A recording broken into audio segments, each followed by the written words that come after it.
রাজধানীর বনশ্রীতে উদ্বোধন করা হলো ফ্যাশন রিটেল ব্র্যান্ড এমব্রেলার ২৯তম শাখা। উদ্বোধনী অনুষ্ঠানে প্রতিষ্ঠানটির পরিচালক মোহাম্মদ আলী সহ উচ্চপদস্থ কর্মকর্তা ও গণ্যমান্য ব্যক্তিরা উপস্থিত ছিলেন। কর্মকর্তারা জানান, সারা দেশে ব্র্যান্ড ফিল এবং পোশাকের গুণগত মান ছড়িয়ে দিতে কাজ করবে এমব্রেলা। একই সঙ্গে আন্তর্জাতিক অঙ্গনেও আত্মপ্রকাশে কাজ করবে দেশের অন্যতম শীর্ষ রপ্তানিকারক প্রতিষ্ঠান মন্ডল গ্রুপের এই প্রতিষ্ঠান। এমব্রেলা মন্ডল গ্রুপের একটি দেশীয় পোশাক রপ্তানিকারক ব্র্যান্ড। আমরা এন্টার লাইফস্টাইল সলিউশন নিয়ে কাজ করি। সমগ্র বাংলাদেশে এখন আমাদের ২৯টি আউটলেট রয়েছে। বাংলাদেশের পাশাপাশি বহির্বিশ্বে আমাদের ব্র্যান্ডকে পৌঁছে দেওয়া।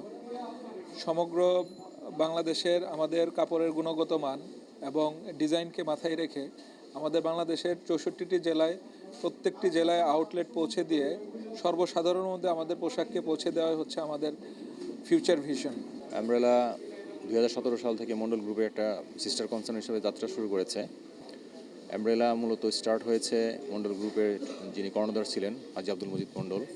ওনার বহু আগে স্বপ্ন ছিল উনি দেশবাসীকে উনি যে প্রোডাক্টটা দেশের বাইরে এক্সপোর্ট করেন, যে কোয়ালিটি মানুষকে দিচ্ছেন, সারা পৃথিবীর মানুষকে দিচ্ছেন, সেটাই উনি ওনার দেশবাসীকে দেওয়ার জন্য উনি একটা আগ্রহ প্রকাশ করে নিজে থেকে একটা উদ্যোগ নিয়ে এমব্রেলাকে শুরু করেছেন। উনি স্টার্ট করেছিলেন হোলসেল একটা পণ্য মোয়াদ দিয়ে। তারপর উনি সিদ্ধান্ত নিলেন যে আমরা লোকালি আমরা আরেকটা ভালো ব্র্যান্ড করব, যেটা রিটেইল হিসেবে সেল করবো আমরা, সেটা এমব্রেলা। আর বর্তমানে এমব্রেলার পাশাপাশি আমরা আরেকটা হাই এন্ড ব্র্যান্ড স্টার্ট করেছি, যেটা যেটা মিনিংস হচ্ছে মানে আপনি যেটা পড়বেন সেটা আপনি সেকেন্ড কপি আর কারো কাছে পাবেন না।